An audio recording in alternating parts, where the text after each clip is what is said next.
सभी का स्वागत करता हूं अपने YouTube चैनल पे।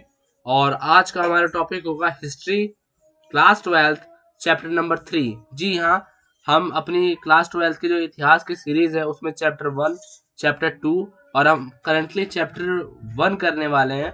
ये आपका पार्ट 1 है जिसमें आपको पार्ट 1 के सारे शुरुआती टॉपिक बताने वाला हूँ और इसमें हम डिटेल में डिस्कशन करेंगे। तो चलिए बिना किसी देरी के शुरू करते हैं। तो ये रहा हमारा हिस्ट्री का क्लास 12 चैप्टर नंबर 3 हम डिस्कस करने वाले हैं। ये मेरा चैनल 360 डिग्री स्टडी पॉइंट। तो यहाँ पर जो हमारा पहला टॉपिक आता है अर्ली सोसाइटी। अब 600 बिफोर कॉमन एरा से लेकर 600 कॉमन एरा तक जो सोसाइटी थी उसके बारे में हम डिस्कशन यहाँ करने वाले हैं। The changes in the political and economical life between 600 before common era to 600 common era influence early Indian society. अब जो पॉलिटिकल जो आर्थिक जिंदगी थी, ठीक है, किस समय काल की बात कर रहे हैं हम लोग, 600 बिफोर कॉमन एरा से लेकर 600 कॉमन एरा तक, वो कई हद तक इन्फ्लुएंस किसने किया था? आपकी जो अर्ली इंडियन सोसाइटी थी उसने किया था। ठीक है, दिस चैप्टर, इस चैप्टर में क्या बात होगी? This chapter discuss issue in the social history includes classes, caste, kingship and gender. इस चैप्टर में हम पढ़ेंगे सोशल हिस्ट्री के बारे में, यानी समाज के इतिहास के बारे में कि क्या क्या क्लासेस थी। क्लासेस आपके स्टडी से रिलेटेड नहीं, यानी कि क्या क्या वर्ग थे, और कास्ट क्या क्या थी, किंगशिप और जेंडर के बारे में, लिंग के बारे में बात करने वाले हम। किंगशिप होता है लार्ज नेटवर्क ऑफ फैमिली।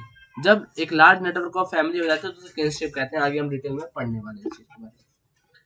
तो it also introduce how textual tradition has been used by historian to reconstruct social history. यहाँ पर हमें ये भी बताया गया किस तरीके से जो टेक्सचुअल ट्रेडिशन है, यानी कि टेक्सचुअल ट्रेडिशन मतलब क्या होता है कि जो लिखित तरीके से बनाए गए हैं, उन्होंने कितनी मदद की है हिस्टोरियन की सोशल हिस्ट्री को जानने के लिए। तो अब हम जो है टेक्सचुअल ट्रेडिशन ही पढ़ लेते हैं, जरा इसमें समझ लेते हैं कि इसके अंदर क्या है। टेक्सचुअल ट्रेडिशन की बात करते हैं। Historian use textual tradition to understand change in polity and economy. Economy और राजनीति और अर्थव्यवस्था को समझने के लिए, उसके बदलाव को समझने के लिए इतिहासकारों ने क्या किया है? टेक्सचुअल ट्रेडिशन का इस्तेमाल किया है। ठीक है, some text laid down norms of the social behaviour. कुछ तो ऐसे टेक्स्ट है जिन्होंने सोशल बिहेवियर के नॉर्म्स यानी कायदे कानून के बारे में लिखा है। उनके क्या डूज होंगे, क्या डोंट्स होंगे, यानी कि क्या वो कर सकते हैं, क्या नहीं कर सकते, इसके बारे में भी हम टेक्स्ट देख सकते हैं।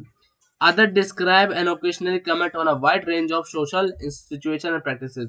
कुछ ऐसे हैं कि समाज की क्या क्या प्रैक्टिसेस हैं, यानी कि क्या क्या समाज में कौन कौन सी जाति है, वर्ग है। आप जैसे आप मनुस्मृति के बारे में पढ़ोगे, धर्मसूत्रा और धर्मशास्त्र के बारे में पढ़ोगे तो उसमें बताया गया कि 4 वर्णों में डिवाइड हो गए थे, जिसमें से ब्राह्मण के क्या कार्य हैं, क्षत्रिय के क्या कार्य हैं, वैश्य के क्या कार्य हैं, और आपके शूद्र के क्या क्या कार्य हैं। ठीक है, तो ऐसे कई सारे ऐसे आपको टेक्सचुअल ट्रेडिशन मिलते हैं जिसमें क्या डिस्क्राइब किया गया है, जिसमें wide range of social institution and practices, उनकी प्रैक्टिसेस वो क्या कर सकते हैं, क्या नहीं कर सकते हैं, ये भी उसमें डिस्क्राइब किया गया है।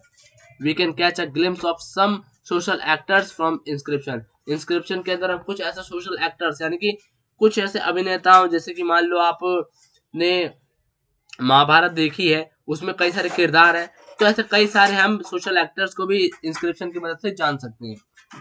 Each text and inscription was written from the perspective of social category. Social category के हिसाब से, उसके पर्सपेक्टिव के हिसाब से सभी टेक्स्ट इंस्क्रिप्शन को रिटन किया गया था। ठीक है, so we need to keep in mind who compose it and from whom। अब इसे हमें एक बार ध्यान रखना है दिमाग में कि इसको किस, कीप इन माइंड क्या रखना है, वो कंपोज इट, यानी इसे किसने कंपोज किया, किसने बनाया, और फॉर whom, और किसके लिए। We also need to consider the language of the historian text and the way in which circulated। वहाँ की लैंग्वेज, हिस्टोरियन टेक्स्ट की लैंग्वेज भी बहुत सारा एक इम्पोर्टेंट रोल प्ले करती है। We need to consider the language, हमें कंसिडर करना होगा। वी नीड टू बी जो लैंग्वेज है, language of the historian text and the way which is circulated. अब हम एक स्टोरी, हम जैसे महाभारत की आप लोग जानते हो, ठीक है, तो ये हमारा जो टॉपिक है the central story of Mahabharata, उसको हम देखते हैं और उसमें जानने की कोशिश करते हैं कि क्या क्या सिचुएशन हुई महाभारत के बारे में। वैसे तो आप लोग जानते ही होंगे the story of the central story of Mahabharata, the closer epic Mahabharata depict a wide range of social category and situation. Mahabharata इतना बड़ा ग्रंथ है जिसमें अलग अलग सोशल कैटेगरी है, सिचुएशंस है।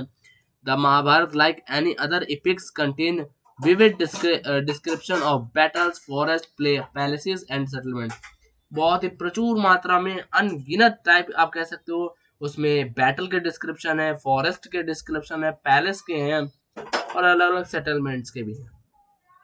The central story of Mahabharata is all about two sets of warring cousin. दो कजन थे, पांडवास और कौरवास। उनके बीच लड़ाई होती थी, किसके लिए? लैंड के लिए और एक्चुअली पावर के लिए। ठीक है, describe a feud over land and power. जैसे मैंने भी कहा, पावर और लैंड के पीछे उनके लिए लड़ाई होती रहती थी। आगे डिस्कस करते हैं। These were the Kauravas and Pandavas who belonged to a single ruling family of Kurus, a lineage dominated over one of the Janapadas। अब यहाँ पे मैंने वही बताया, कौरवास और पांडवास के बीच लड़ाई होती थी, जो कि एक सिंगल रूलिंग फैमिली से बिलोंग करते थे, जिनका वंश का नाम कुरु था, और जो वहाँ के क्षेत्र है वो भी कुरु थे। क्षेत्र मतलब कुरु जनपद में। ठीक है, जनपद में। The conflict ended in the battle which was Pandava emerge as a victorious.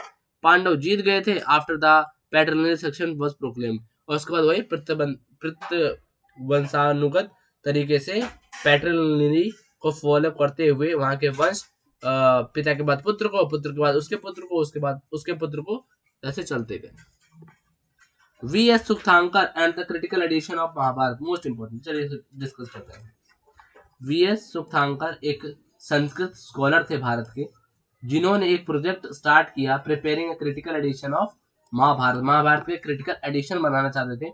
Appointed a team of various Sanskrit scholar, बहुत सारे संस्कृत के विद्वानों की एक टीम बैठी। The team collected Sanskrit Manusmriti of the text written in various script from different part of the country.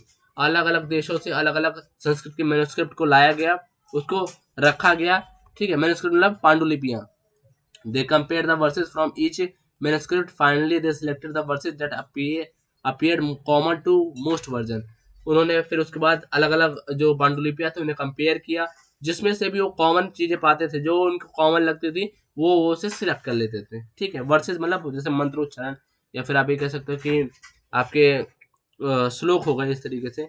They publish this versus in several volume of 13,000 pages.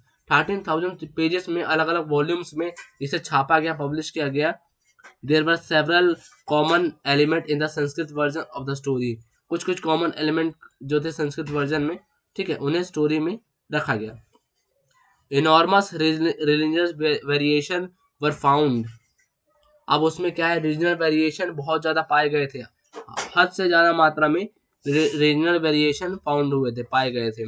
The variation of the Mahabharata reflect the complex process that shape social histories through dialogues between dominant tradition and resilient local ideas and practices character by moment of conflict as well as consensus. अब वहाँ के जो अलग अलग complex processes थे, उसने जो social history को कई सारा शेप दे दिया।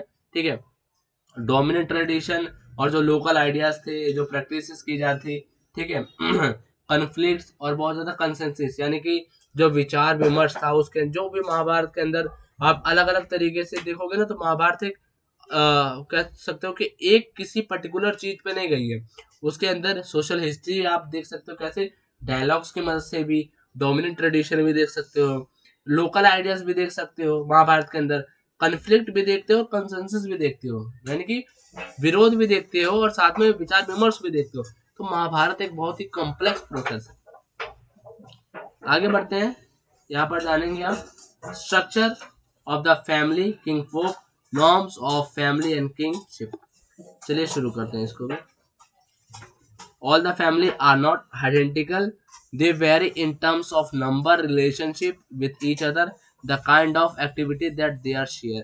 देखो, हर फैमिली एक ही जैसे आइडेंटिकल नहीं हो सकती है, वो वेरी कर सकती है, नंबर्स में वेरी कर सकती है, रिलेशनशिप में अपने आपस के क्या रिलेशन है वो वेरी कर सकती है, कि क्या एक्टिविटी वो आपस में शेयर करते हैं, इसमें भी वेरी कर सकती है।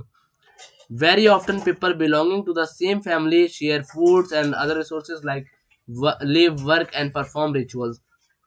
बहुत ही ज़्यादा पीपल जो है सेम फैमिली से भी बिलोंग कर सकते हैं, belong to a same family. जैसे वो खाना शेयर करते हैं, रिसोर्सेज शेयर करते हैं, रहते साथ हैं, काम भी साथ करते हैं और साथ साथ रिचुअल्स भी परफॉर्म करते हैं। जैसे हिंदू की फैमिली है तो हिंदू की फैमिली एक काम करेगी, मुसलमान के तो मुसलमान के अलग काम करेगी, सिख है, जैन है, जैसे भी अलग अलग रिचुअल्स परफॉर्म करेगी।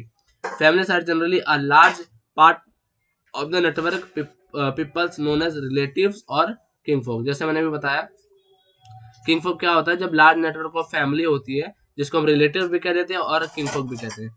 Familial ties are based on the blood and regarded as natural. अब कुछ फैमिलियल ट्रायल जो टाइज होती है वो बेस्ड ऑन ब्लड भी होती है, जिसको हम नेचुरल कहा जाता है कि खून का रिश्ता है। कुछ होती है कि नहीं भी होती है, ठीक है। They are defined in many ways, such as in some society cousins regarded as a relative and in other society they are not. कुछ में होता है कि जैसे चचेरे भाई हो गए, चचेरे बहन हो गए, तो इनको कजन माना जाता है, चचेरा भाई बहन माना जाता है। कुछ में नहीं होता है। मुसलमानों में तो शादी भी करवा दी जाती है।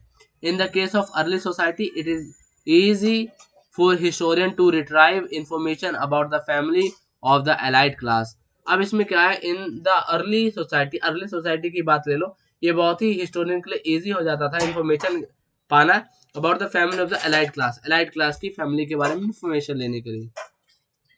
On the other hand it is very difficult to reconstruct the familial relationship of the ordinary people.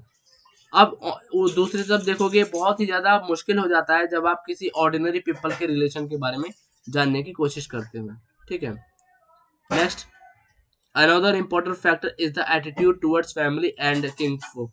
एक और इम्पोर्टेंट एस्पेक्ट हो जाता है, फैक्टर हो जाता है कि एटीट्यूड टुवर्ड द फैमिली, क्या एटीट्यूड होता है फैमिली के टुवर्ड्स और किंगशिप के towards. These are the important as they give insight into the people thinking. और ये जो पर्सपेक्टिव है ना, उन लोगों का इंसाइट जानने में मदद करता है, ठीक है। लोगों की इंसाइट जानने में मदद करता है कि उनकी आंतरिक इच्छाएं क्या है, उनकी आंतरिक सोच क्या है, ठीक है। तो ये है आज का हमारा वीडियो, जो कि पार्ट 1 है, ठीक है। और बहुत ही जल्दी पार्ट 2 भी इसका आएगा।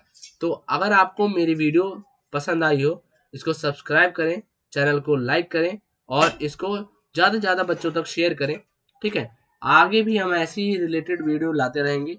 पार्ट 2 3 तक आई थिंक ये कंप्लीट हो जाएगा चैप्टर। नहीं तो 4 की अगर आवश्यकता पड़े तो 4th भी बनाएंगे, बट कंप्लीट करेंगे इस चैप्टर को।